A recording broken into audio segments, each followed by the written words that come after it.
So today we're going to have a bit of a garden tour. However, before we go into the garden, I want to point out these little patches here. Patch 1, patch 2, that one may be off camera right now, but they're all sunflower patches. Now, how did they come to be?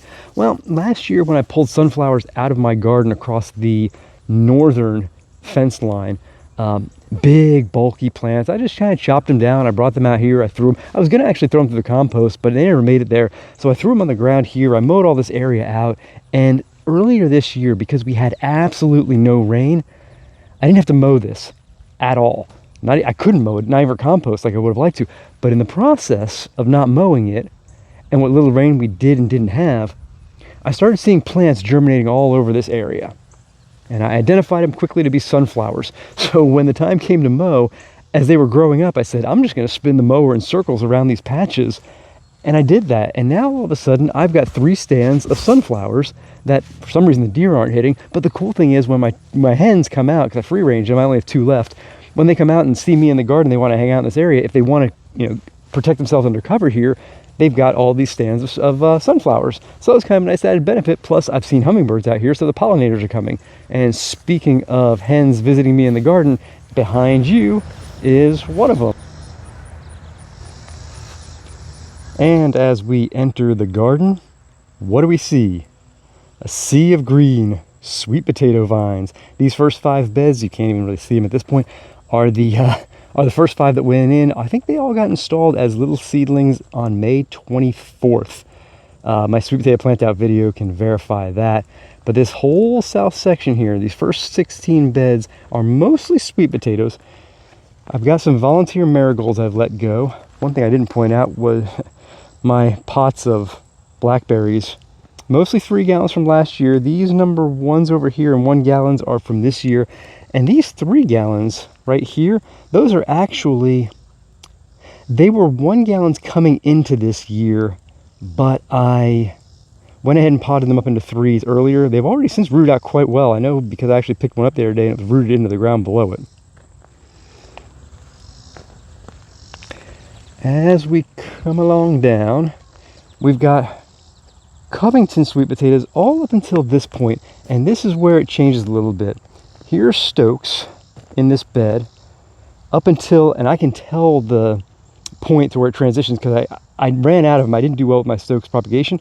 Behind those are Covingtons, and then in the bed to the right over here we've got Murasaki, and I'm not mistaken, this is Murasaki as well next to it. So we got a full bed of Murasaki and a half bed before it gets to Covington there. All along that pathway, there were 90 slips planted as well. I had a video on that. And more Covingtons here. And then we come to my okra patch. And it's Clemson Spineless. And for those who didn't see the video, this has been a slow producer for me, but the plants are incredible. And troubleshooting why, it's a month behind where I was last year, but I don't think I've ever grown plants this good looking before. I am really thrilled with these. Next door, yet another bed of Covington. Now, the only thing that's different about this bed is it was actually, instead of 2 rows of 2, it's 3 rows in this one. I said 2 rows of 2. Instead of having 2 rows, it's actually 3 rows. Now, the middle row is offset. So imagine you have row 1 and row 2, 1, 2, 3, and 4. The 3rd row in the middle, that's where it starts right there. So it's a diamond pattern and not just 3 rows straight across. Just to give them a bit more space that way. The asparagus bed, I noted in a previous video, I think the one that was titled Yay, Nay, and Huh. The yay was the fact that I had asparagus that was self-seeding because I've got female plants with seeds, and they dropped them in this area here, and I decided to pull the wood back to recreate the bed. And I'm going to take some asparagus crowns out of a bed behind me. We'll see those in a bit. And I'm going to transplant them in this area to fill in the gaps. So we're going to have 2 rows of asparagus in this bed. Now this row here is finishing its 3rd year this year. So next year, I'm going to be able to go at it hard to harvest. I haven't harvested anything off of it these first couple of years, save a couple of spears here and there, very few. And I'm going to be able to eat next year, and that's going to be a delicious thing. One thing you'll notice, big time different from the last video, The blackberry patch has since been thinned, and I say thinned because I got all of the old stuff out. Now the new stuff hasn't come in really strong this year like it has in prior years. I looked at my July 2025 garden tour, and this was a lot more filled out with the new growth than what I'm seeing this year. I still think it's going to be just fine. I think the last rain's going to help a lot. Last year we were much wetter than we were this year for the better part of the year, especially the earlier half of the year, and I think that might have stunted some of the growth here, but I think it's going to bounce back. As you can see, we've got plants coming out of odd spots. This one's in the pathway. I'm actually going to leave that. I think I actually pruned it back already. I think I might have, did I pinch the tip on this one? I haven't yet, but I'm going to keep it relatively short. It's not that much in the way, and if I keep the lateral branches tight and leave it to one cane, it's going to be very manageable despite the fact that it's in the middle of a pathway. One thing I've noticed is I had a lot of plants along the edge, and a handful of them didn't come back this year. So yeah, my yields next year might be a little more depressed. All good. Oh, bird hopping right there. Not afraid of me at all. We got the blueberries. The blueberry harvest this year was terrible. Really disappointed with that. I got to figure, I'm going to have to perform a bit of triage and fix this area up. I still think what I'm going to wind up doing is pulling back.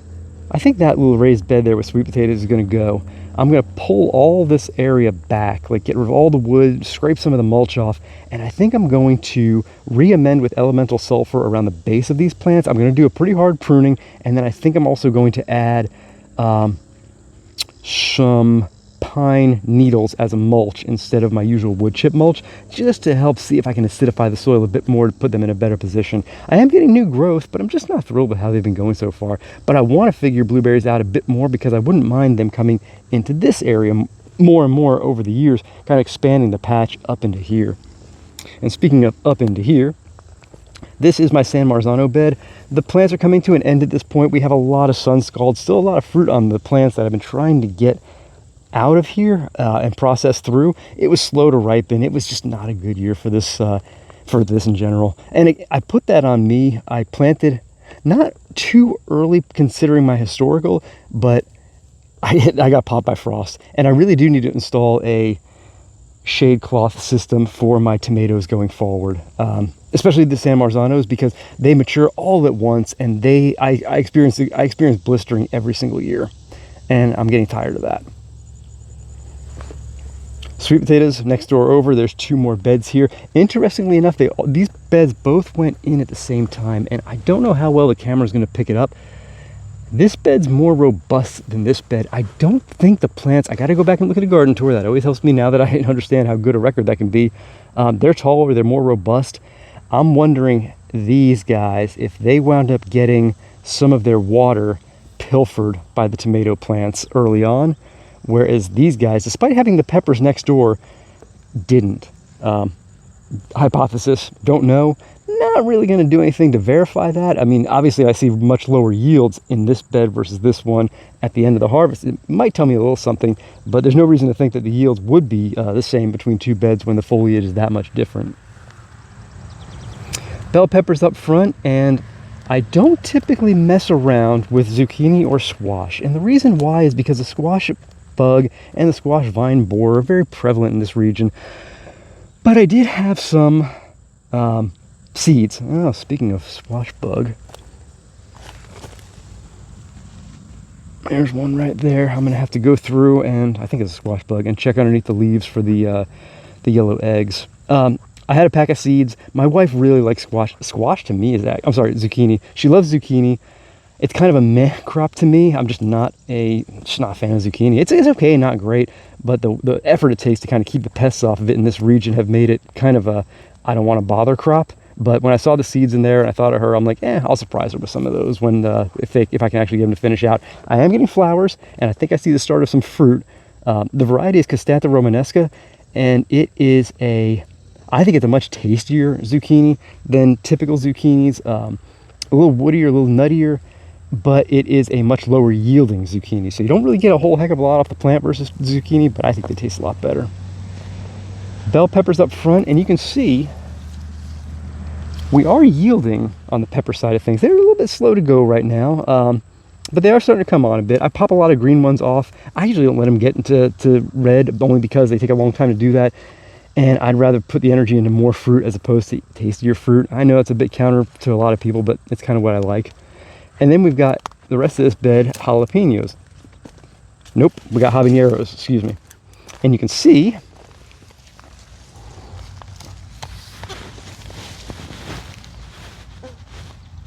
we do have fruit coming on. I noticed the flowers a little while ago, and now they are starting to fruit.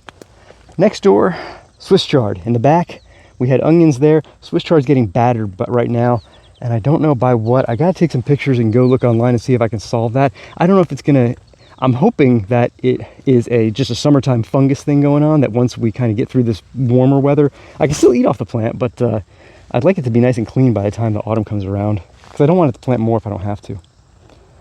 Green beans, I'm still pulling some off of them, but they're getting tired at this point. The variety is Provider. This is all save seed. I've told my green bean story many times over about how I bought a pound of seed that had a 10% germination. They gave me a free bag that had 10% germination. From those seeds, from those plants that actually did produce last year, I saved seed, and I got just about 100% germination. So I'm trying like heck to save seed from my beans going forward, so I don't have to rely on the market. More habanero. And in this bed, we got 3 types of peppers. We've got bell pepper up front, and then we've got fatali next door. And they're not pushing out quite as much as I thought they would at this point. I haven't harvested any. They're still going to take a long time to go. But if I remember correctly, when they go, they're really going to go. And then we got shishito in the back. And I've been harvesting these, but I got to say, I'm just not thrilled with shishito peppers. Not that they don't taste good, and not that they don't yield a lot, but there's a lot of peppers on there. And they're just a lot of work to harvest what turns out to be not a whole heck of a lot of yield. So I don't know if I'll do those again. I enjoy them for what they are, and I do have to get in there and get a bunch out, but they just don't really fit into my eating pattern well. And I think I might punt on growing them again. Good experiment though. 2 beds that are empty. These were both greens beds and brassica beds. They just they gave up the ghost. It was time to get them out, so now I've got clear space for some more produce for new seedlings when I have something to go in here. Don't have anything yet, but probably Brussels sprouts. And then we've got lima beans, and they are looking nice and robust at this point. It's supposed to be a bush variety, and I can see that we are starting to form up some flowers. Seeing a little bit of vine, so maybe it's about let's call it a semi-bush variety. The beets are looking worse for wear on the leaves. I got some nice fun volunteer zinnias in the middle. But the beets are still totally edible. I remember this from last year. A lot of leaves died back, and they were just fine to eat, and they'll continue to be fine. I'm harvesting those on a regular basis. Carrots, still doing fine. Harvesting those every couple days. This bed here, I think is... You know what? I'm not even going to say what I think it is, because I probably sowed more cucumber seeds that are going to turn out to be cantaloupe. Oh, for those of you who don't understand that joke, my yay nay huh video, the huh was how all my cucumbers turned out to be cantaloupe this year. So these were onion beds before, both of them. That's why this is empty at this point. My turnip bed back there, I finally decided to pull those out. Yesterday I harvested the rest of them. The leaves were completely died back. The leaves were basically rotted at that point. Most of the roots were still good, so they're just chopped up in the fridge, getting ready to be consumed. More zucchini over here. Same variety, the Cassata Romanesca. Keeping an eye for pests best I can, but you can see I do have flowers. If I even get off these 5 zucchinis that I have, you know, a dozen total, I'd be happy with that. We've got the other carrot bed. This is the donation one. I actually have been, you can see, maybe you can't see too well in the camera. Down this side, I've actually been harvesting quite a bit off of it. This side, not so much yet, and there's a row in the middle that I've pulled. I basically try to pull everything out. I try to get a bag full for the pantry every time I do that, and not a lot. Actually, this bed's been really great for long, good, straight carrots, but every time I get kind of a wonky one that I don't think is gonna go, that one goes into the house with me, because I eat wonky carrots all day. Beets for the pantry as well. I've been less inclined to bring those over on a regular basis, only because they don't seem to get a whole lot of action, and they're starting to get pretty big. I pulled one out of the ground from this bed the other day that actually weighed 2 pounds 6 ounces after I topped, tailed, and peeled it. I don't think anybody wants an over 2-pound beet except for me. So I have been keeping some of those more for myself, but I have brought a few over. I just don't know how quickly they're going. The third donation bed is a combination of peppers and what was supposed to be zucchini that has since turned out to be cantaloupe. Yes, I will donate the cantaloupe. I think those would go fine. And then comes a bit of a mess. 6 beds, if I'm not mistaken, of black-eyed peas. We got pink-eye, purple hull, Mississippi silver, and Piggott. And you can see we're starting to flower up here. Now, if you asked me, hey, Eric, how are you going to get in there and harvest? My answer is I have no idea. Other than I'm going to go Crocodile Dundee style and just kind of walk through the swamp to figure out who's who. Did the same thing last year. One day I'll actually, get my act together and start trellising things, but this is not that year. And then we've got strawberry beds. 3 still. I was only going to carry 2 for my stock plants, but I do have the third one. At this point, there's really no reason to rip it out because I have nothing else to go into it, so I'll leave these 3 beds for stock plants. And what's today, the 26th of July? Less than 3 months from now, these are going to come out, and 8 beds worth is going to get transplanted somewhere else. Next bed over, we got Swiss chard in the back, and then we've got Fatali up front. I don't know why this one Fatali plant is looking so robust. Actually, the 3 that are in here look really great compared to the ones that are over there. Those were actually transplanted first. And then we got Aleppo over here, Aleppo peppers. They don't yield much. I'm very surprised by that. I really thought they were going to be a big yielder. Beautiful plant and good peppers that are coming off of them, but not much in the way of actually producing. Green beans. So this is actually more of the save seed for my provider green beans. What I did is I wanted to isolate this area. One, I had space for them back here without really a plan, but I wanted to isolate them over here so I didn't tempt myself to harvest for food. I want to make sure that, especially the good looking plants back here that are throwing really good, straight, solid beans, I wanted to isolate them so I could keep them for save seed. So I wasn't tempted to harvest them as part of the plant harvest from the other bed. This is keeping me honest.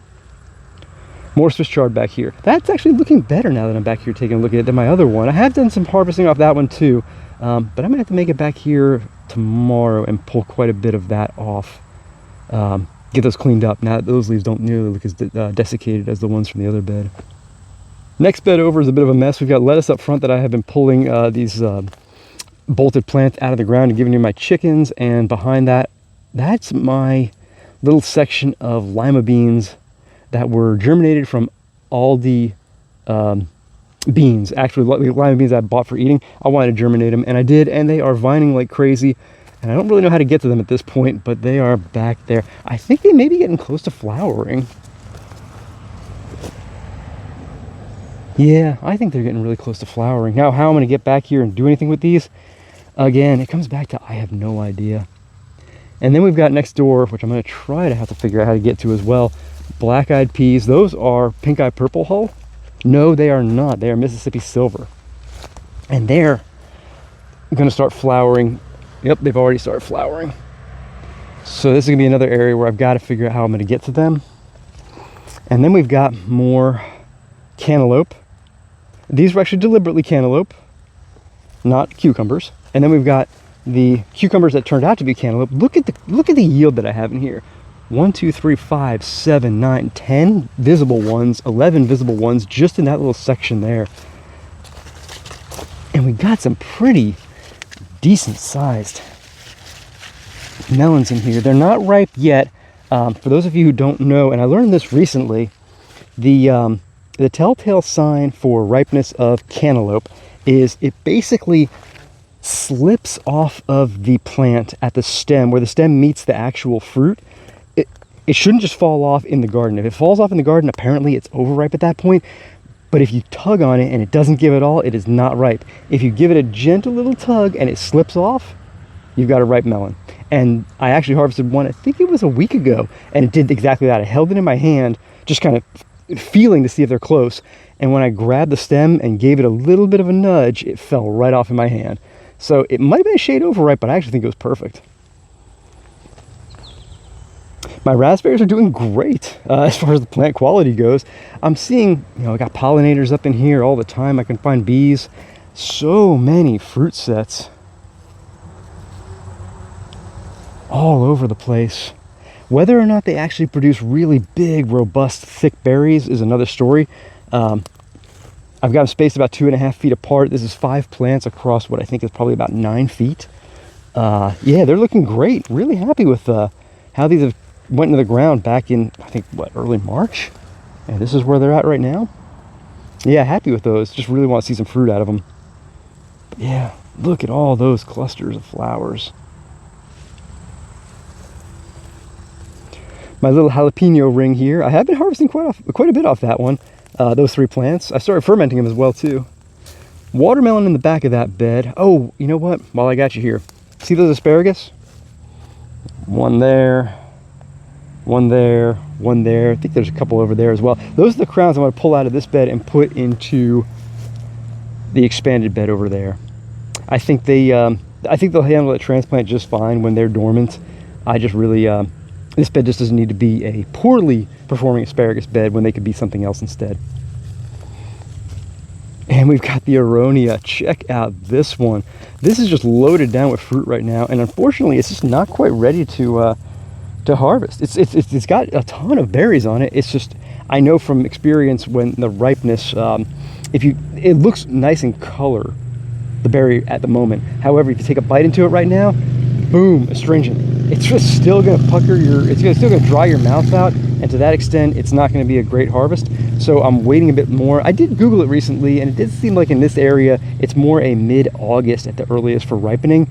But I'm out here every day in this corner taking a bite out of one, spitting it out when I can't feel my mouth anymore. So when it comes to the point where that doesn't happen, I know it's ready to eat and harvest full time. My elderberries. Oh, look at all that fruit. Haven't harvested a thing off that yet, despite the fact that I know I have ripe fruit there for 2 reasons. One, my berry freezer is actually full right now with the blackberries and what few strawberries we put away. But second, it's hard to get to as well because I've got the vining mess. But that's not actually one of my reasons for thinking I'm not going to get to it. The pollinators are all over it. I say the pollinators, the birds. The birds are all over this stuff, picking those things out, and I really just hate to take their food away from them, especially because it's a berry that doesn't have a whole lot of food value to me versus the things like the blackberries and the strawberries. So I kind of leave it for now. I still might take some of it later. Okay, so I had to pause a bit to walk around the jungle to get to this side to show you the fig that I transplanted here earlier this year. Still doing fine. I would have expected a bit more takeoff at this point because some of my potted plants did really well, but still alive and still setting down roots. That is a Violette de Bordeaux, and yeah, this is going to be where it lives for the foreseeable future. Hopefully it doesn't die over the cold, if we have a cold winter this year like my Celeste did over in that direction, which again, now I'm thinking might not have died. It might just have been really slow to wake up. And then we've got the Blackberry Road to the north side. This one was a transplant of a crown from a Primark Freedom over from that direction. I had a video on that of me ripping the crown out of the ground after taking suckers from it, still having the crown like kind of pulled out of the ground, and I transplanted it here to see what would happen, and it did just fine. Rogue popping up Primark Freedoms from this one, I think, or from this one, just the roots running under there, it popped up, and I said, you know what, leave it. I'm pruning it. I'm going to keep it there. I'm not going to work a ton, but I am going to keep it pruned tightly so I can actually harvest off of it and not let it overrun. But that could be a couple of pounds of blackberries, so why take it away? And then we got the area here. I've got to get in here and weed the back a bit, and I got to get these things propped up a bit better. But all in all, we are starting to, and again, this is fruiting right now because it is a Primark Freedom. This one's got some pest damage, but that's not going to stop me as long as I don't see ants crawling all over it. I eat it. Ooh, that's tasty. It looks like by and large most of these plants did come back, but I can see a space here with no shoot system. And yet, when I look at it, there had to have been a plant there from that spacing between that T-post and this plant. I'm not sure why it didn't come back. But we've got plenty more, so again, we're not going to be shy on blackberries again next year. They're going to be absolutely strong. So I hope you enjoyed what you saw here today. If you did, please feel free to give the video a like. And if you have any questions or comments, please feel free to post below. And until the next one, thanks for watching. Take care. And I'll see you later. Bye now.